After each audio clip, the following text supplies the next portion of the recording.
ಹನುಮಂತನ ಹೆಸರು ಹೇಳಿದ್ರೇನೆ ಭೂತ ಪ್ರೇತಗಳೆಲ್ಲ ಹೆದರ್ಕೊಂಡು ಓಡೋಗುತ್ತೆ. ಅದ್ಯಾಕೆ? ರಾವಣನ ತಮ್ಮ ಐರಾವಣ, ಅವನು ಒಬ್ಬ ತಾಂತ್ರಿಕನಾಗಿದ್ದ. ರಾಮಾಯಣದಲ್ಲಿ ರಾಮ ರಾವಣನ ಯುದ್ಧ ನಡಿಬೇಕಾದ್ರೆ ಐರಾವಣ ವಾಮಾಚಾರ ಪ್ರಯೋಗವನ್ನ ಮಾಡಿ ರಾಮ ಲಕ್ಷ್ಮಣರನ್ನ ಪಾತಾಳಕ್ಕೆ ಕರ್ಕೊಂಡು ಹೋಗ್ಬಿಡ್ತಾರೆ. ಅವರ ಹಿಂದೆ ಹೋದ ಹನುಮಂತ ಆ ರಾಕ್ಷಸನನ್ನ ಎಷ್ಟು ಸರಿ ಸಾಯಿಸಿದ್ರು ಕೂಡ ಮತ್ತೆ ಮತ್ತೆ ಬದುಕ್ತಾ ಬರ್ತಿರ್ತಾನೆ. ಹನುಮಂತನಿಗೆ ಅರಿವಾಗುತ್ತೆ ಆ ರಾಕ್ಷಸ ಏನೋ ಮಾಯವನ್ನ ಮಾಡ್ತಿದ್ದಾನೆ ಅಂತ.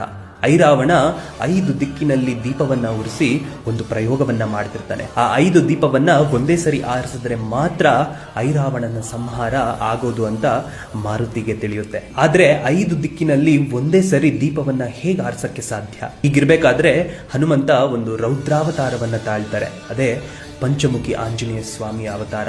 ಪಂಚಮುಖಿ ಅವತಾರದಿಂದ ಆಂಜನೇಯ ಸ್ವಾಮಿ ಆ 5 ದೀಪವನ್ನ ಒಟ್ಟಿಗೆ ಆರಿಸಿ ಐರಾವಣನನ್ನ ಕೊಲ್ತಾರೆ.